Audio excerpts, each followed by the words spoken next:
Bismillahirrahmanirrahim. Assalamualaikum warahmatullahi wabarakatuh. Alhamdulillah, alhamdulillahilladzi arsala rasulahu bil huda wa dinil haq liyudhhirahu ala dini kullih wa kafa billahi syahida. Asyhadu an la ilaha illallah wa asyhadu anna Muhammadan abduhu wa rasuluh. Allahumma shalli wa sallim wa barik ala Muhammad wa ala alihi wa sahbihi ajmain. Amin ya Allah ya Rabbal Alamin. Alhamdulillah di kesempatan pagi hari ini kita bersyukur kepada Allah atas banyak nikmatnya yang senantiasa terlimpah curahkan. Salawat dan salam semoga terlimpah curahkan juga kepada Nabi kita Muhammad Sallallahu Alaihi Wasallam, kepada seluruh keluarganya, kepada para sahabatnya, kepada para tabi'in, tabi'ut tabi'in, dan insya Allah mudah-mudahan untuk kita semuanya umatnya yang ada di akhir zaman ini. Amin. Ya Allah ya Rabbal Alamin. Baik, Ibu dan Bapak yang dirahmati oleh Allah Subhanahu wa Ta'ala, di kesempatan pagi hari ini kita melanjutkan bahasan tentang sejarah Nabi, sirah nabawiyah, yang kemarin kalau kita masih mengingat di Ramadan kemarin, di akhir Ramadan, itu berakhir atau materi terakhirnya adalah berkenaan dengan Perang Badar. Yang Masya Allah ya, kalau kita melihat timeline-nya ini pas banget, Masya Allah, pas sekali. Kenapa? Karena perayaan Perang Badar itu sendiri terjadinya Idul Fitri, gitu ya. Terjadinya Idul Fitri bulan Syawal itu, para sahabat itu menikmati atau bersyukur atas kemenangan di dalam Perang Badar tersebut. Dan karena terjadinya Perang Badar tersebut adalah di bulan Ramadan. Nah, sekarang kita lanjutkan kembali di timeline perjalanan kehidupan dan dakwah dari Nabi Shallallahu Alaihi Wasallam, berarti selepas Perang Badar. Selepas Perang Badar ini juga Rasulullah Shallallahu Alaihi Wasallam itu tidak lantas menikmati sebuah perjalanan dakwah yang lantas menjadi mudah, tapi kemudian juga tetap ada tantangannya, ada perjuangannya, ada sesuatu yang menghadang di depannya. Terutama adalah ada berkenaan dengan turunnya satu ayat, atau ini diingatkan kembali oleh Allah Subhanahu wa Ta'ala di dalam Al-Quran surat Al-Ma'idah ayat ke-82. A'udzubillahi minasyaitonirrajim. Latajidanna asyadan nas adawwata lilladzina amanu yahuda walladzina asyraku. Di mana kemudian juga Allah Subhanahu wa Ta'ala mengingatkan tentang tetap akan ada yang memusuhi. Ini nampaknya relevan juga dengan kondisi sekarang. Nanti kalau misalnya kita kembangkan dalam diskusi ya, ini akan menarik karena di dalam surat Al-Ma'idah ayat ke-82 tersebut Allah sudah mengingatkan bahwa sesungguhnya kata Allah Subhanahu wa Ta'ala, sesungguhnya kamu akan dapati orang yang paling keras permusuhannya.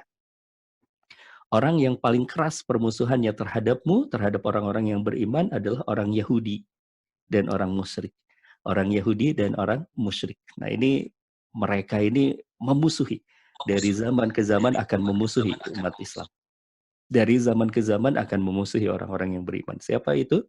Dua golongan itu, yaitu orang-orang Yahudi dan orang-orang musyrik. Masya Allah, menarik. Nah, maka untuk itu di hari ini insya Allah kita akan membahas tentang bagaimana pasca Perang Badar dan bagaimana kemudian juga Rasulullah SAW dan para sahabat menghadapi yang namanya pengkhianatan orang-orang Yahudi yang ada di kota Madinah pada saat itu. Pasca Perang Badar dan pengkhianatan orang-orang Yahudi. Sebelumnya kita coba untuk petakan terlebih dahulu, selepas terjadinya Perang Badar itu apa yang terjadi di kota Madinah. Peta masyarakat pasca Perang Badar itu terbagi menjadi beberapa. Yang pertama adalah orang musyrikin Mekah. Bagaimana kondisinya orang musyrikin Mekah setelah mereka kalah di Badar ini? Tentu mereka semakin membenci Nabi. Mereka semakin membenci Nabi. Mereka semakin membenci orang-orang mukmin yang sudah pindah ke kota Madinah itu.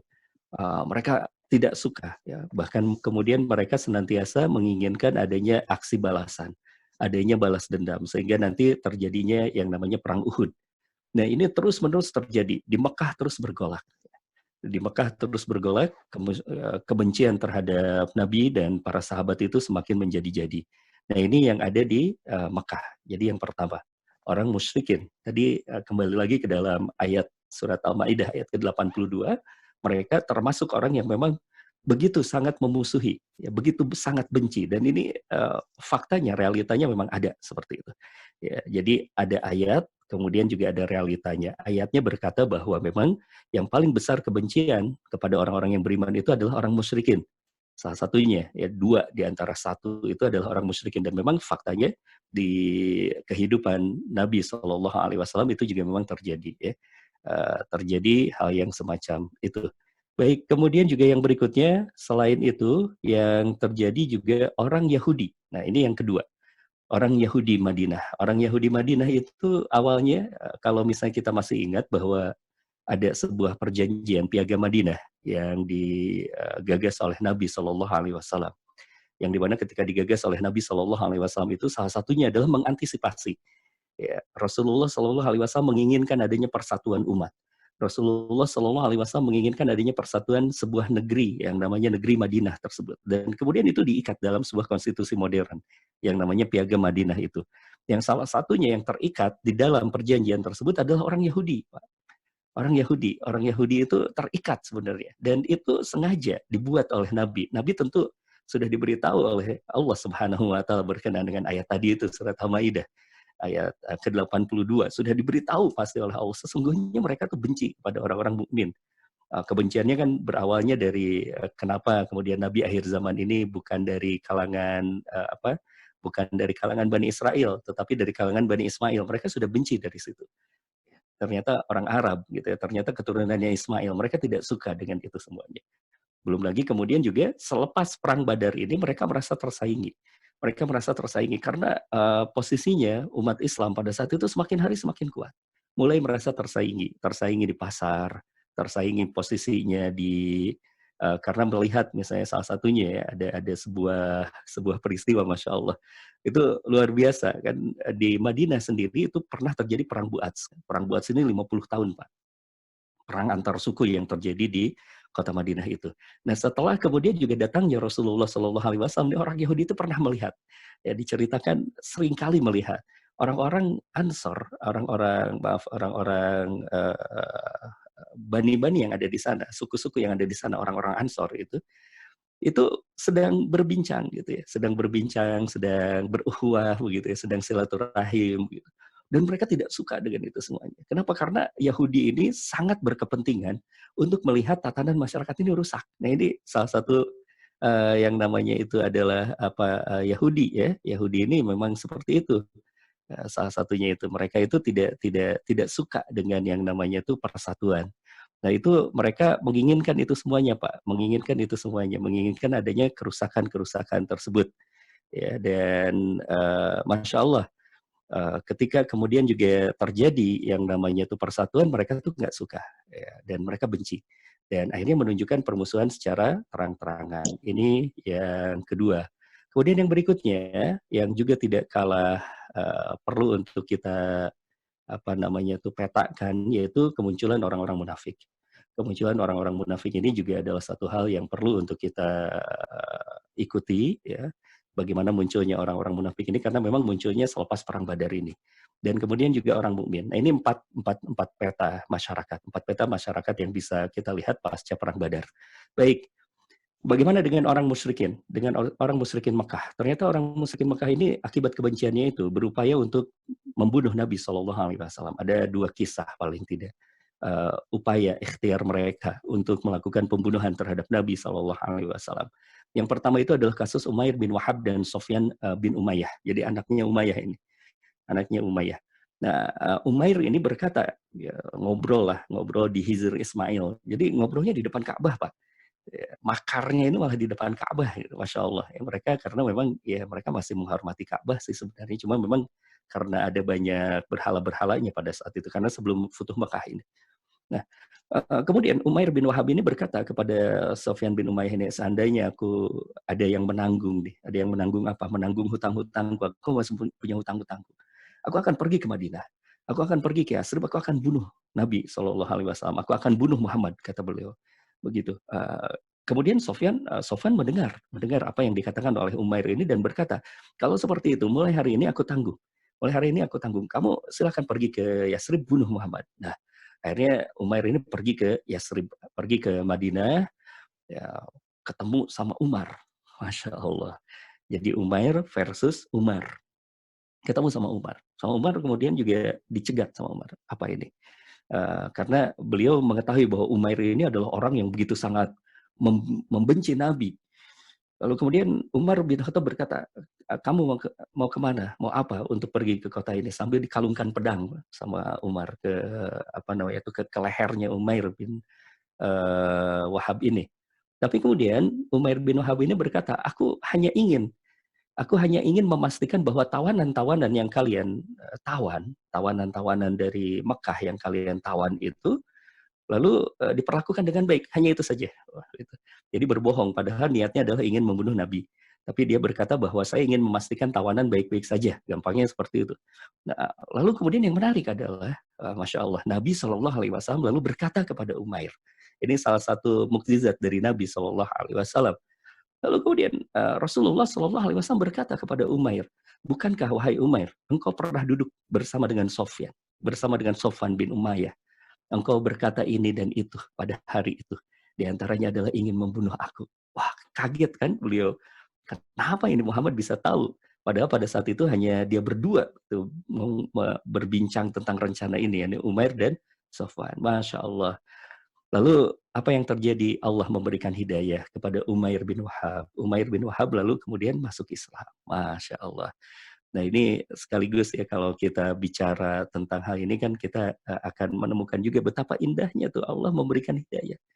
Ya, orang yang mau membunuh, orang yang mau memusuhi, mungkin juga karena tidak tahu saja, karena mereka masih tidak tahu saja tentang Islam. Nah ketika akhirnya mendapatkan bukti yang kuat seperti itu kan logikanya juga langsung bergerak ya, logikanya juga langsung kemudian tertantang, ini nggak mungkin nih kalau orang biasa gitu.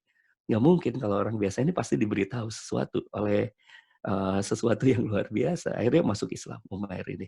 Dan akhirnya malah kemudian dimintakan kepada Umar, dimintakan pada para sahabat ajarin Umair untuk Islam, ya, untuk mengenal Islam. Ini akhirnya justru tadinya mau membunuh malah jadi belajar di Madinah, langsung dibimbing oleh para sahabat. Nah, kemudian beliau pergi, balik lagi ke Mekah. Balik lagi ke Mekah, ketemu sama Sofwan. Ketemu lagi sama Sofwan. Dikatakan, gimana sudah dibunuh? Enggak. Beliau berkata bahwa saya malah sudah masuk Islam. Makin kesal Sofwan. Nah, Umair ini kemudian menyebarkan Islam di Mekah. Jadi beliau termasuk seorang sahabat yang di pasca Perang Badar masih ada tinggal di Mekah.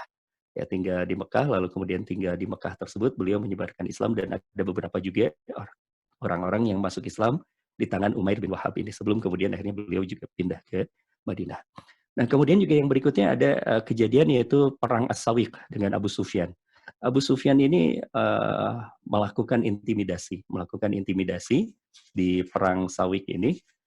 Sawiq itu adalah tepung, Pak. Jadi kalau misalnya kita beli tepung ke toko bisa berkata itu ya, beli sawiq. Sawiq itu adalah tepung. Jadi ini juga adalah sebuah hal yang terjadi. Sofyan bin Umayyah ini menjalin persekongkolan dan konspirasi dengan orang-orang Yahudi dan orang munafik. Jadi sekaligus beliau itu menghubungi orang-orang Yahudi di Madinah dan menghubungi orang-orang munafik yang dipimpin oleh Abdullah bin Ubay bin Salul. Nah, jadi ini juga sekaligus pola, Pak. Sekaligus pola bahwa di dalam sejarah Islam kita akan menemukan bahwa ternyata ada juga orang yang merongrong di dalam. Orang-orang yang merongrong di dalam itu adalah orang-orang munafik. Di dalam sejarah perjuangan Rasulullah Shallallahu Alaihi Wasallam juga demikian. Ya, ada yang menikam dari belakang, yang namanya itu orang-orang munafik tadi itu. Sementara kemudian orang Yahudi itu sendiri termasuk orang yang seharusnya kemudian menerima yang namanya tuh perjanjian Madinah, ternyata mereka pun yang mengkhianati juga.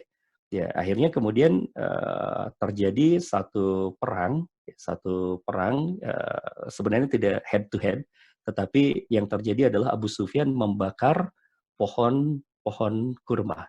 Jadi menghancurkan logistiknya orang-orang Madinah, ya, menghancurkan pohon-pohon kurma, membakar pohon-pohon kurma, perkebunan kurma.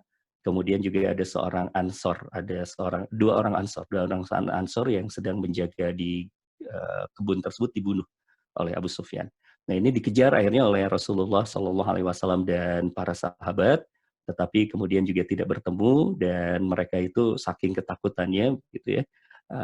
Lalu logistiknya termasuk tepungnya itu berceceran di jalan. Nah makanya disebut sebagai perang Sawiq itu. Ini yang pertama. Baik, kemudian yang berikutnya, ini yang tidak kalah beratnya itu pengkhianatan Yahudi di Madinah. Ada paling tidak pengkhianatan Yahudi di Madinah ini adalah pengkhianatan Bani Qainuqa. Bani Qainuqa. Dan pengkhianatan Bani Qainuqa ini yang akan menjadi latar belakang turunnya surat Al-Hasr. Menjadi latar belakang turunnya perang surat Al-Hasr, maaf. Pengkhianatan Bani Qainuqa. Bagaimana kronologisnya pengkhianatan Bani Qainuqa ini? Pertama, kita harus tahu terlebih dahulu siapa itu Bani Qainuqa dan bagaimana perannya di Madinah. Bani Qainuqa ini adalah pembuat senjata, Pak. Jadi mereka adalah pandai besi, mereka memproduksi senjata, produksi pedang, gitu ya, produksi panah dan seterusnya. Dan ini juga memang ke sekarang pun ya, sampai sekarang pun orang-orang Yahudi ini kan banyak yang memproduksinya senjata, begitu. Bisnisnya bisnis senjata, karena bisnisnya bisnis perang. Jadi kalau misalnya ada perselisihan, senantiasa ada orang Yahudi di dalamnya, gitu yang mengompor-ngomporinya, Masya Allah. Nah ini termasuk juga Bani Qainuqa ini yang dulu itu terlibat di dalam perang Bu'ats itu. Jadi mereka ini adalah orang yang mengompor-ngompori sehingga orang-orang Ansor di Madinah sebelum kedatangannya Nabi itu tidak bisa bersatu. Kenapa? Karena ada kepentingan industri senjata. Bani Qainuqa yang memproduksinya itu pandai besi, pembuat senjata. Menguasai pasar juga, bukan hanya pasar senjata tapi juga pasar, ya pasar secara keseluruhan, pasar keseluruhan. Sehingga kemudian nanti Rasulullah SAW menugaskan yang namanya itu Abdurrahman bin Auf ya untuk menyaingi, membuat pasar untuk menyaingi yang namanya tuh pasarnya Bani Qainuqa. Jadi mulai tersaingi juga oleh pasarnya yang dibuat oleh Abdurrahman bin Auf. Baik. Kemudian yang terjadi adalah ini ada satu kasus yang menarik. Satu kasus yang menarik, saking bencinya orang-orang Yahudi Bani Qainuqa ini terhadap kemajuan Rasulullah Shallallahu Alaihi Wasallam dan para sahabat, dan mereka tuh masih juga melihat kan ada muslimah, ada orang-orang yang beriman masih berinteraksi dengan mereka di pasar. Nah, pada satu saat ada seorang muslimah datang ke pasarnya Bani Qainuqa, diganggu oleh orang-orang Yahudi di Bani Qainuqa ini. Diganggu, dihinakan, mau dibuka cadarnya, ya mau dibuka jilbabnya begitu oleh mereka. Mau dibuka jilbabnya. Tapi kemudian wanita ini melawan.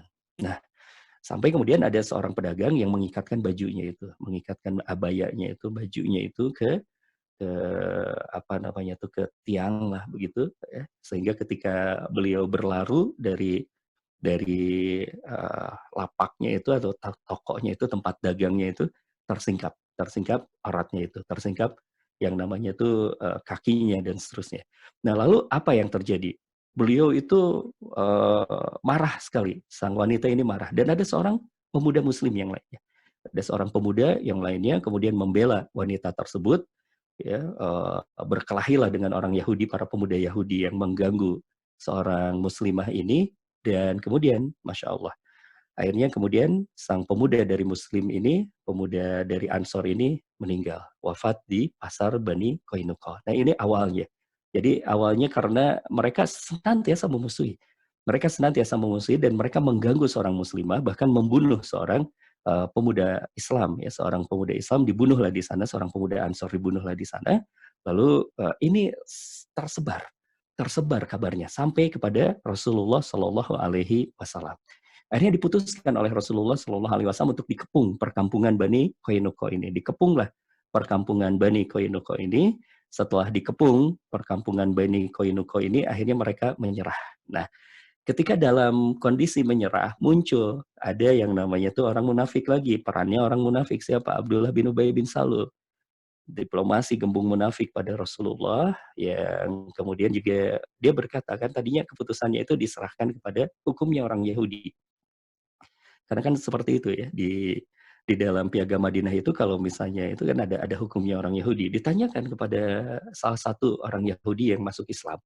Salah satu orang Yahudi yang sudah masuk Islam dikatakan bahwa ini kalau misalnya ada kasus seperti ini, ada pengkhianatan seperti ini, bagaimana hukumnya di dalam Yahudi? Ternyata di dalam Yahudi itu hukumnya adalah hukuman mati. Hukumannya hukuman mati. Nah, itu disampaikan oleh Rasulullah. Ini hukum Anda, bahwa seharusnya Anda dibunuh, hukuman mati. Tapi kemudian juga Abdullah bin Ubay bin Salul ini Masya Allah ya. Lalu kemudian datang kepada Rasulullah dan berkata, ini nggak boleh dibunuh, nggak boleh. Mereka ini adalah pernah bersama-sama dengan kita di Madinah. Gitu. Dan akhirnya turunlah surat Al-Hasr yang merubah keputusannya itu, yaitu diusir. Orang-orang Yahudi ini diusir karena tidak boleh lagi ada di Madinah karena mereka juga sudah berkhianat. Jadi bukan karena kesewenang-wenangan ya, bukan mentang-mentang karena Rasulullah sudah kuat lalu kemudian mengusir Yahudi, bukan seperti itu.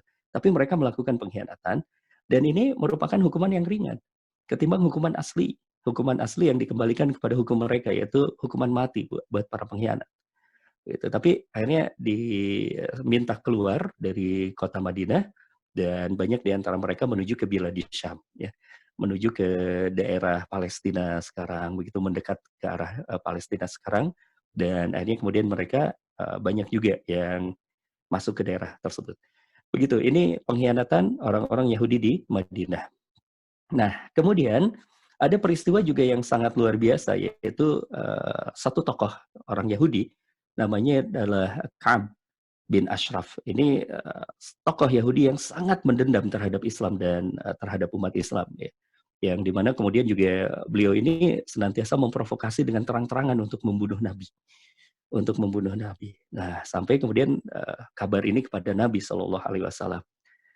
Kemudian, Masya Allah, Rasulullah tentu cross-check, melakukan hal-hal yang tidak serampangan, terus-menerus mencari tahu informasinya benar nggak yang namanya Ka'ab bin Ashraf ini ingin membunuh Rasul dan kemudian memprovokasi orang untuk membunuh Rasul.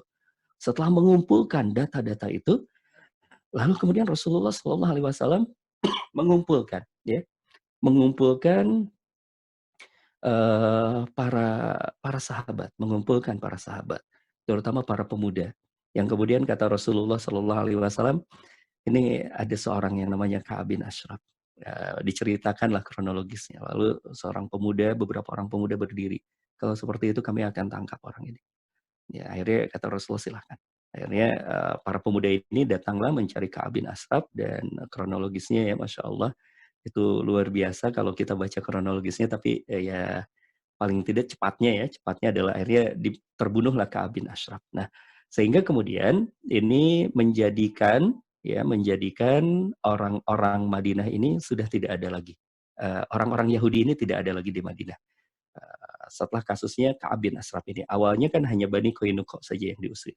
Tapi setelah terjadinya kasus Ka'ab bin Ashraf ini, karena Ka'ab bin Ashraf ini adalah kepalanya orang Yahudi, pemimpinnya orang Yahudi. Akhirnya orang-orang Yahudi semuanya sudah tidak boleh lagi ada di kota Madinah. Nah, ini yang kedua ya, pengkhianatan orang-orang Yahudi. Baik, nah sampai di sini saja dulu. Ini pun mengingatkan kepada kita semuanya bahwa memang dakwah ini tidak akan mudah. Dakwah ini tidak akan mudah dan terbukti juga ketika Rasulullah Shallallahu Alaihi Wasallam menghadapi dakwah ini ternyata setelah perang Badar yang begitu sangat spektakuler saja, perang Badar yang begitu menguatkan Rasulullah Shallallahu Alaihi Wasallam saja, itu ternyata tidak membuat permusuhan kepada Rasulullah dan para sahabat ini berhenti. Ya tadi bahkan nanti kita akan melihat banyak sekali rongrongan dari orang-orang munafik, rongrongan dari orang-orang munafik. Sampai kemudian Allah Subhanahu wa taala menurunkan di kalau kita baca sekarang di awal surat Al-Baqarah. Di awal surat Al-Baqarah itu kita akan melihat bagaimana karakter orang-orang munafik di sana, Masya Allah. Ya, yang sebenarnya kan kalau kita bicara tentang orang beriman di sana digambarkannya sedikit. Orang kafir juga hanya berapa ayat, 2 ayat. Orang munafik itu sampai 13 ayat.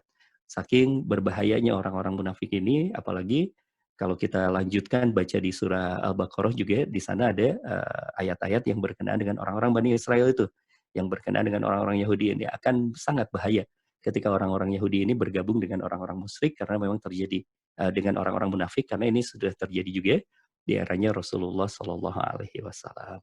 Tapi barangkali pas, alhamdulillah ya jam 6 kurang 10 menit seperti permintaannya. Baik, kita bisa buka sesi interaksi tanya jawab barangkali untuk sesi ini. Pasca perang Badar, pengkhianatan orang Yahudi dan jelang ke perang Uhud. Wallahu a'lam. Barangkali seperti itu dulu, mangga silakan. Alhamdulillah, baik Ustaz. Jazakallah. Alhamdulillah kita dapat pencerahan yang singkat tapi padat dan mudah kita pahami gitu ya. Dan mangga Bapak dan Ibu yang barangkali ingin dipertanyakan terkait sirah ini yang setelah Perang Badar ya, pasca Perang Badar, dan mungkin sekarang relevan dengan katakanlah Yahudi begitu ya, mungkin agak barangkali yang mau ngasih tanggapan, mangga dipersilahkan.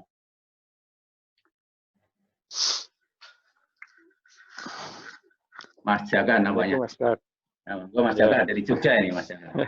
Masya Allah. Assalamualaikum Ustaz. Assalamualaikum warahmatullahi wabarakatuh. Ini kan kalau dulu di zaman Nabi itu kan antara Yahudi dengan munafikun itu kan jelas ya. Maksudnya kan apa kaumnya atau dari kehidupannya atau dari pakaiannya atau dari namanya mungkin jelas. Dan munafikun mungkin juga ketahuan gitu ya. Dari namanya atau dari hubungannya dengan Ansor Mujahidin dengan Yahudi itu. Nah kalau sekarang itu gimana dok? Ini kan sepertinya kan zaman dulu Yahudi Mutafikun kan zaman sekarang kayaknya banyak gitu. Cuman kita kan nggak tahu. Nah ini gimana nih kalau ciri-cirinya? Kalau yang zaman sekarang, kalau yang dulu kan mungkin sudah diketahui dari kaumnya atau dari kelompoknya gitu. Atau mungkin Yahudinya juga ngaku kan Yahudi gitu. Iya betul Pak. Ya kalau sekarang kan Yahudi yang menyamar. Gimana Ustaz? Mohon penjelasannya. Baik, alhamdulillah. Assalamualaikum. Waalaikumsalam warahmatullahi wabarakatuh. Menarik Pak Jaka. Pak Darsono, mohon izin langsung jawab ya Pak ya. Ya, Ustaz, langsung. Baik, alhamdulillah.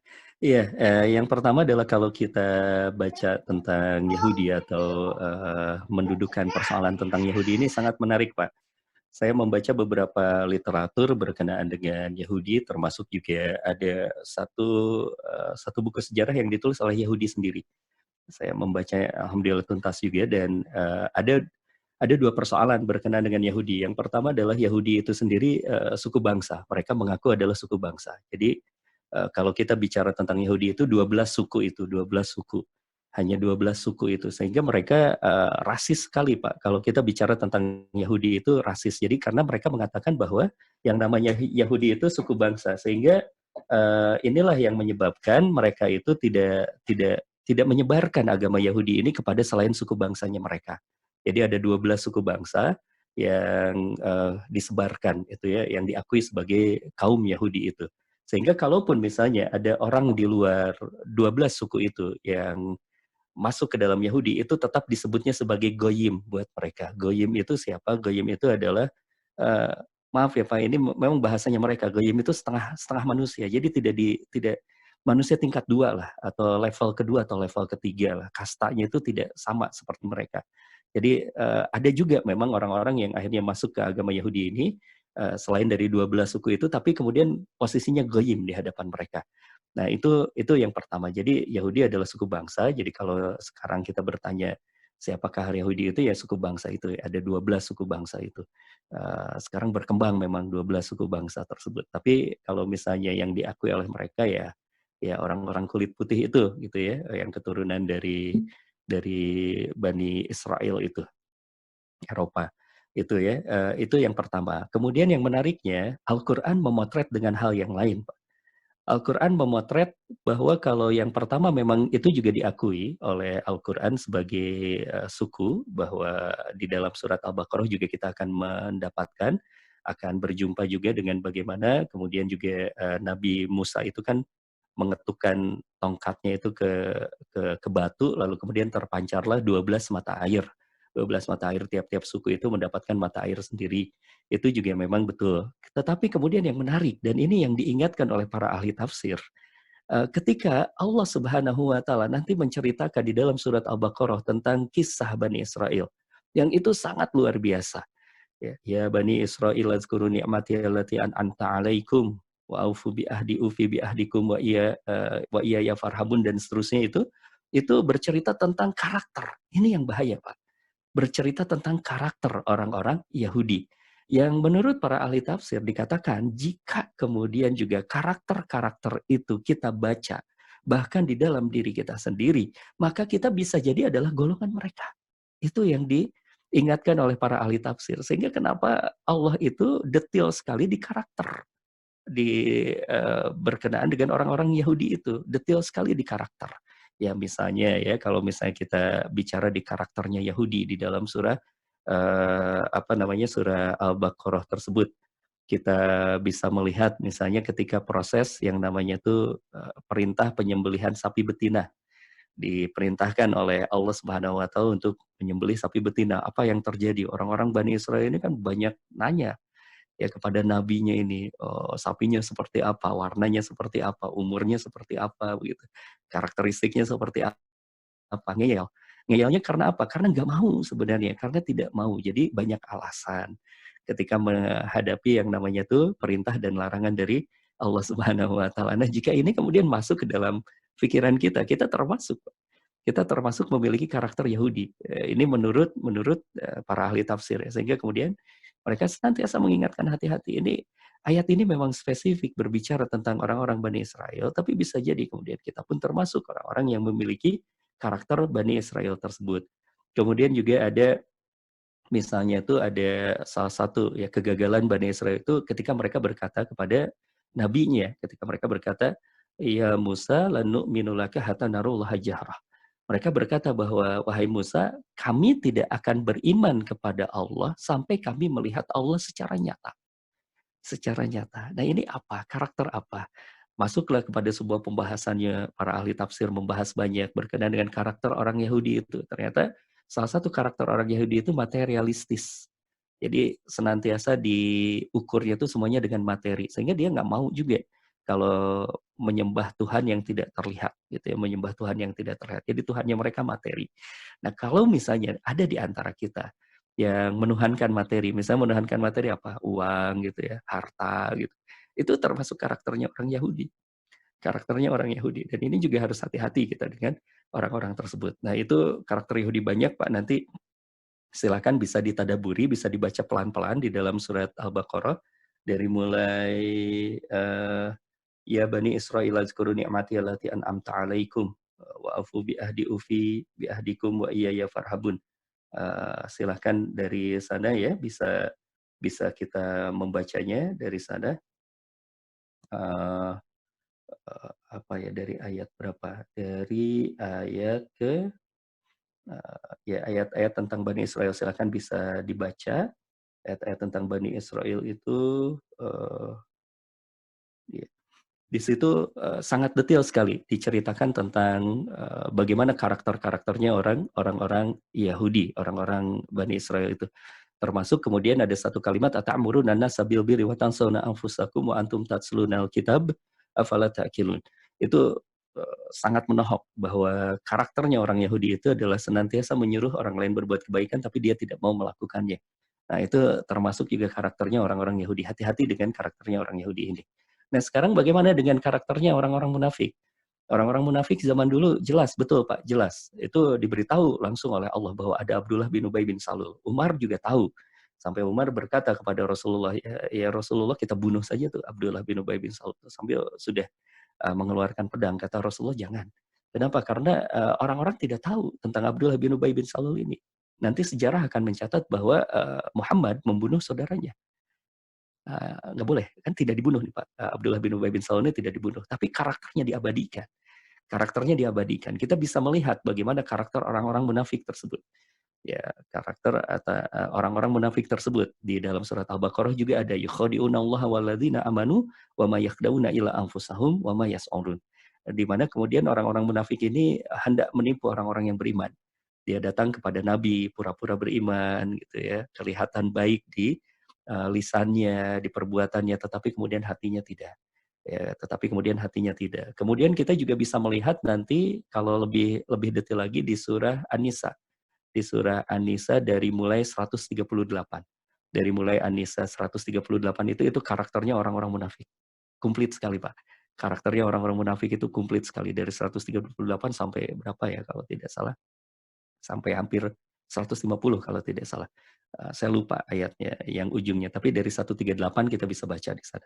Itu luar biasa sekali orang-orang munafik itu dijelaskan oleh Allah Subhanahu wa taala berkenan dengan karakter-karakternya. Belum lagi di hadis. Ya, di hadis juga banyak karakter orang-orang munafik ini, ada misalnya ada 3 ya. Cirinya orang munafik itu ada 3, yaitu ketika berbicara dusta, ketika diberikan amanah dia berkhianat, ketika dia berjanji dia tidak menepati, itu karakter orang munafik. Nah, jadi kalau misalnya kita mengambil kesimpulan dari 2 penjelasan tersebut, memang betul di zaman dulu itu jelas sekali orang Yahudinya bisa kita lihat, bisa dilihat pada saat itu, orang munafiknya juga ada gitu ya. Tetapi kalau sekarang kan memang kita lebih bingung ya, maksudnya lebih samar begitu, lebih luas sekali kita berinteraksi dengan manusia, tapi bisa kita melihat dari karakter-karakternya itu. Dan itu berhati-hati, kita tidak hanya memetakan sekitar kita, tapi yang lebih penting lagi juga jangan-jangan kita punya juga gitu. Jangan-jangan kita punya juga karakter Yahudi, jangan-jangan kita punya juga karakter orang-orang munafik ini. Dan kalau kita sudah memiliki karakter-karakter ini, nauzubillah min dzalik, kita dianjurkan lah ya untuk segera memperbaiki diri. Kurang lebih seperti itu, Pak Jaka. Wallahu a'lam. Terima kasih, Ustaz. Mudah-mudahan Mas Jaka puas dan kita semua. Mangga, masih ada waktu, mungkin 2 pertanyaan lagi, kita masih jam 6 kurang sedikit. Silakan yang mau bertanya.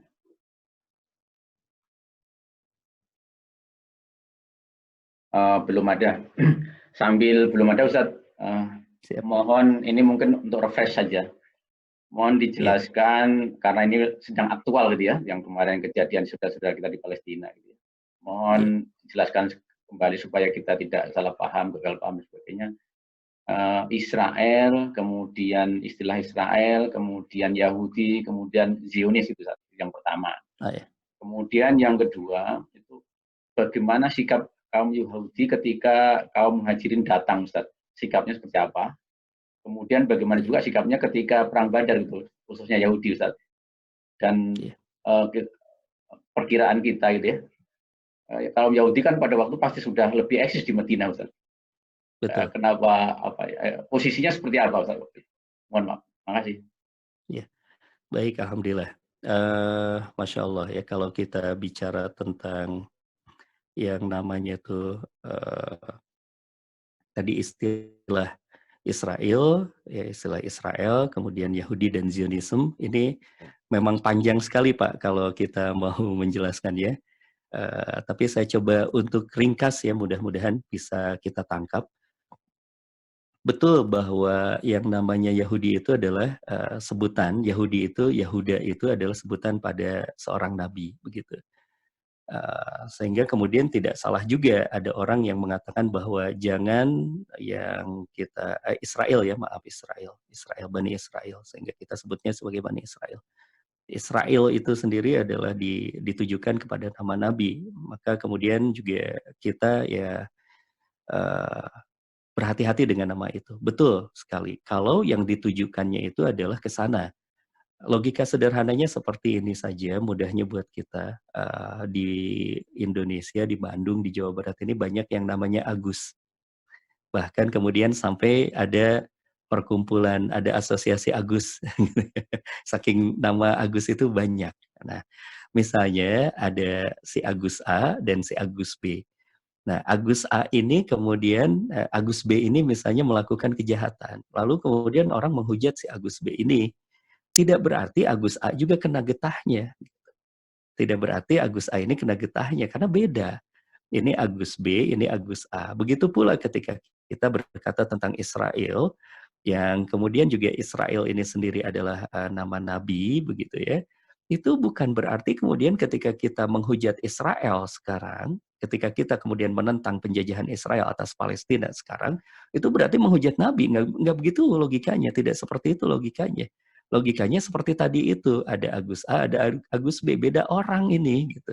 Beda orang. Jadi ya tidak bisa disamakan, berarti apapun yang menghujat Agus kemudian juga akhirnya semua Agus seluruh dunia bergejolak gitu, enggak juga kan gitu. Ini logika yang pertama, Israel. Kemudian juga kalau kita bicara tentang Yahudi ini sendiri, kenapa kemudian juga Allah Subhanahu wa taala langsung menyebutnya sebagai Yahudi ya di dalam surat Al-Maidah ayat ke-82 itu setelah terjadi yang namanya itu penyimpangan-penyimpangan dari agama Islam. Karena yang namanya Nabi Musa, yang namanya Nabi Sulaiman, yang namanya Nabi Daud, itu bukan nabi Yahudi, gitu. Bukan orang-orang Yahudi. Mereka semuanya adalah Muslim, Hanifah Muslimah. Tetapi kemudian juga mereka melakukan yang namanya tuh penyimpangan-penyimpangan. Dimulailah dengan penyimpangan atas Uzair. Uzair dikatakan Uzair itu adalah anak Allah, anak Tuhan, gitu. Sehingga kemudian konsepnya sudah jauh. Belum lagi kalau sekarang, sampai sekarang tuh orang-orang Yahudi sekarang itu sudah tidak menggunakan Taurat, Pak. Sudah tidak menggunakan Taurat. Mereka menggunakannya yang namanya Talmud, kitab Talmud. Saya pernah juga membaca sebagian dari Talmud, pusing juga sih bacanya. Talmud itu Masya Allah, kitab sangat rasis sekali. Kitabnya rasis dan kitabnya itu penuh dengan Masya Allah, kekerasan sangat luar biasa begitu. Talmud itu yang digunakan akhirnya sebagai sebuah landasan dari Zionisme, itu Zionisme. Nah itu jadi masuklah ke Zionisme. Kalau kita bicara tentang Zionisme sendiri kan memang sangat luar biasa ya.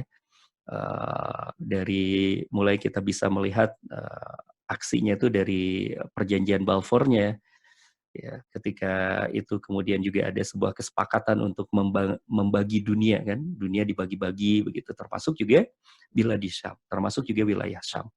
Nah Palestina ini diminta awalnya itu adalah diberikan kepada Inggris setelah Perang Dunia itu. Ya, setelah kemudian juga kekhalifahan Turki Utsmani itu kalah ya, karena terlibat juga di dalam perang. Itu dari perjanjian Balfour itu. Kemudian juga yang luar biasanya lagi, setelah perjanjian Balfour itu, Zionisme ini semakin merebak terutama ketika kita merujuk kepada yang namanya Protocol of Zion itu. Ada orang-orang dari Zionisme itu berkumpul, orang-orang Zion itu berkumpul, mengadakan sebuah proyek ya untuk kembali ke yang menurut mereka tanah yang dijanjikan. Nah, tanah yang dijanjikan itu apa? Ternyata ditunjuklah oleh mereka bahwa tanah yang dijanjikan itu yang sekarang Palestina. Tanah yang dijanjikan itu sekarang Palestina. Nah, sekarang akar persoalannya di sini yang cukup rumit.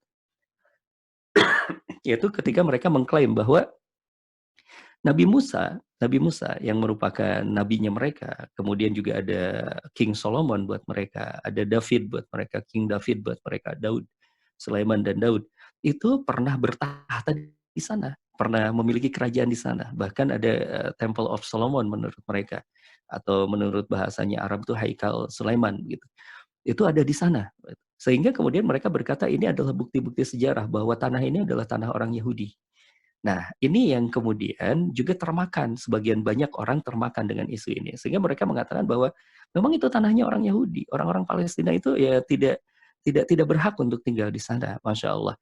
Tapi kalau misalnya kita baca di dalam ayatnya secara jelas, ketika misalnya tuh Allah Subhanahu wa Ta'ala memerintahkan kepada Musa untuk masuk ke dalam sebuah tanah yang dijanjikan oleh Allah Subhanahu wa Ta'ala, muqaddasah, tanah suci yang dijanjikan oleh Allah yang namanya itu adalah Palestina itu lihat dulu menurut keyakinan kita kan orang Bani Israel yang dibawa oleh Musa itu orang Yahudi atau apa? Kan bukan, mereka adalah umatnya Nabi Musa. Artinya adalah mereka tuh Muslim. Jadi ini bukan masalah kebangsaan. Bukan masalah kebangsaan, tapi ini masalahnya adalah tanah yang dijanjikan oleh Allah untuk seorang Muslim, untuk orang Islam, karena dijanjikan kepada Nabi Musa dan umatnya. Kebetulan umatnya, qadarullah, umatnya pada saat itu adalah dari kalangan Bani Israel. Yang Bani Israel ini sendiri bukan terpilih oleh Allah disuruh masuk ke sana itu bukan karena Bani Israelnya, tapi karena Muslimnya, gitu. Karena Muslimnya. Nah, itulah yang menjadi satu hal akar persoalannya. Sehingga kemudian kalau kita sudah mengetahui tentang hal ini, masalah Palestina ini adalah juga memang masalah, bukan hanya masalah kebangsaan. Ya. Sampai ada orang yang mengatakan misalnya, ya ngapain sih ngurusin Palestina, negeri kita juga sedang banyak persoalan. Bukan masalah itu, Pak. Misalnya, salah satu saja yang akan membuat kita kuat mengatakan bahwa ini urusannya adalah urusan kita semuanya. Di dalam Al-Quran surat Al-Isra ayat ke-1 misalnya, kita rasanya sudah hafal semuanya. Al-Quran surat Al-Isra ayat 1. Subhanalladzi, ada diawali dengan sebuah kalimat maha suci Allah. Ceritanya tentang apa? Tentang Isra dan Mi'raj. Apa yang disampaikan di dalam ayat tersebut? Ayat tersebut disampaikan bahwa minal masjidil haram ilal masjidil aqsal ladzi barakna haulahu. Dikatakan bahwa perjalanan Isra dan Mi'raj itu dari Masjidil Haram ke Masjidil Aqsa yang barokna haulahu, jangan dipenggal ayat itu karena ada sebuah kalimat barokna haulahu. Apa itu barokna haulahu? Yang dikatakan bahwa diterjemahkan secara bebasnya itu tanah yang diberkahi oleh Allah. Jadi Masjidil Aqsa yang tempatnya itu di sebuah daerah yang diberkahi tempatnya itu oleh Allah Subhanahu wa taala. Masjidil Aqsa. Sekarang gampangnya seperti ini saja mudahnya ya, Pak. Kalau satu saat kita nih sudah tua, nanti anak-anak kita misalnya wallahu alam lah, anak-anak kita atau cucu kita. Saya sering membayangkan seperti ini.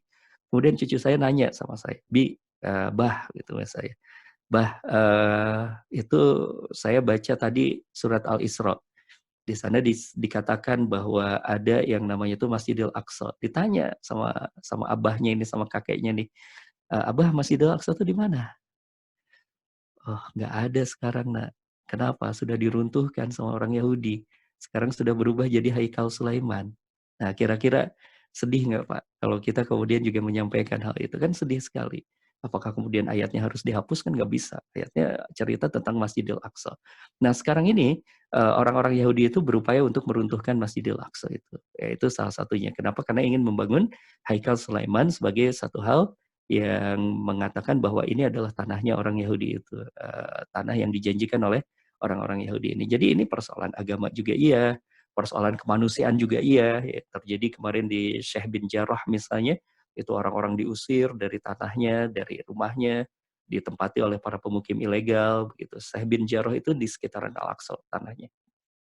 Kemudian juga kalau kita bicara tentang para aktivis perempuan misalnya, ini juga isunya teman-teman aktivis perempuan seharusnya. Kenapa? Karena tiap hari di sana itu terjadi yang namanya itu pemerkosaan, terjadi yang namanya itu penindasan kepada para wanita begitu. Di tahanan-tahanan banyak sekali wanita yang ditahan gitu. Ini juga kasus kemanusiaan. Nah, seperti itu. Jadi memang begitu cukup rumit memang persoalan ini, sehingga kalau misalnya kita melihat atau mendengar adanya misleading informasi berkenaan dengan hal ini ya wajar. Kenapa? Karena ini rumit sekali. Tetapi kemudian juga kalau kemarin tadi malam ya saya berbincang dengan beberapa orang asatiz, termasuk kemudian juga ada Ustadz Bahtiar Nasir waktu itu, kemudian karena hari ini juga ada aksi dukungan Palestina untuk Indonesia untuk Palestina, Indonesia untuk Al-Quds. Ustadz Bahtiar kemudian mengatakan sebenarnya persoalan Palestina itu kalau buat bangsa kita tuh sederhana, kata beliau. Kenapa? Karena ini masalah penjajahan, itu saja. Masalah penjajahan sederhana saja, karena bangsa kita juga pernah dijajah. Dan itu termasuk juga dalam konstitusi kita kan. Kita ini adalah orang yang anti penjajahan. Jadi sederhana saja kalau bicara tentang Palestina, karena sedang ada bangsa yang dijajah, maka kemudian kita pun mendukung itu semuanya, dan kita tidak suka dengan yang namanya penjajahan atas negeri Palestina itu. Toh presiden kita yang pertama juga Soekarno kan mengatakan bahwa kemerdekaan Indonesia ini tidak sempurna tanpa kemerdekaan Palestina. Ini bukan isu yang asing buat kita, bukan isu yang asing buat kita, bukan isu yang import gitu ya, tapi dari dulu ini adalah isunya bangsa Indonesia, juga isunya umat Islam di seluruh dunia. Kurang lebih seperti itu penjelasan singkatnya. Wallahu a'lam, karena saya pernah menerangkan tentang kasus ini di salah satu namanya kita buat sekolah cinta Palestina dulu. Itu sekitar 3 bulan, Pak. Saya coba rangkum dengan beberapa kalimat, mudah-mudahan bisa kita pahami. Wallahu a'lam. Baik, Ustaz. Terima kasih sekali. Cukup jelas mudah-mudahan. Ya. Sepertinya sudah jam 6. Oh, ada satu lagi. Boleh. Bu Tuti. Ya, silakan Bu Tuti. Satu lagi. Saya hanya aja keterangan Ustadz barusan itu bagus banget, harusnya disosialisasikan supaya orang-orang tuh tahu. Masya Allah. Karena saya juga barusan, oh ternyata seperti itu ya. Kalau Fir'aun itu masuknya ke mana tuh Ustadz? Fir'aun di Mesir, Bu. Memang ya. ada irisannya dengan Bani Israel di sana. Justru ini adalah awal dari kekuatan Bani Israel. Awal kekuatan dari Bani Israel dan awal kekuatannya dari berkumpulnya nanti Bani Israel. Karena setelah itu kan, setelah penyeberangan dari Laut Merah itu, dari Mesir menyeberang Laut Merah, kemudian juga ada di padang pasir mereka, kemudian juga ada perintah untuk masuk ke negeri Palestina itu. Jadi kronologisnya seperti itu timelinenya. Iya. Ya. Ada bukunya Ustadz itu? Banyak sih Bu buku-bukunya. Bisa nanti kalau berkenan saya coba rekomendasikan ya untuk beberapa bukunya. Oh Bisa iya, ada dititip ke banyak. Ibu Nining ya Pak ya. Boleh insya Allah. Terima kasih, alhamdulillah tercerahkan. Ya, terima kasih. Alhamdulillah. Assalamualaikum Ustadz. Assalamualaikum warahmatullahi wabarakatuh. Baik, Bu Tuti, terima kasih atas tanggapannya dan mudah-mudahan pertanyaan saya dan jawaban Ustaz Agus tadi bisa membuka mata dan telinga kita seperti itu Amin ya caranya. Allah. Dan sebenarnya ada yang beliau tapi dan minggu depan aja. Tadi sikap Yahudi ketika datang dan sikap Yahudi Oh iya. ketika berangkat. Tapi nanti aja Ustaz, mungkin minggu Iya. depan. Ini karena waktunya mungkin sudah terbatas. Iya, Dan Pak, mohon maaf terlewat tadi ya. oh, Ustaz, nanti minggu depan mungkin bisa disinggung. Ini khawatirnya para jamaah yang lain juga punya pengen aktivitas yang lain gitu. Siap. Baik Ustaz, terima kasih sekali pencerahan pagi ini. Mudah-mudahan keberkahan selalu pada kita semua dan kita bisa melanjutkan istiqomah untuk minggu-minggu berikutnya, kajian berikutnya. Amin ya. Maka kita akhiri kajian pagi ini dengan membaca hamdalah bersama-sama, kemudian mengakhiri doa kafaratul majelis. Alhamdulillahirabbil alamin. Subhanakallahumma wa bihamdik, asyhadu an la ilaha illa anta, astaghfiruka wa atubu ilaik. Mohon maaf. Wassalamualaikum warahmatullahi wabarakatuh. Waalaikumsalam warahmatullahi wabarakatuh. Alhamdulillah. Jazakumullah khair.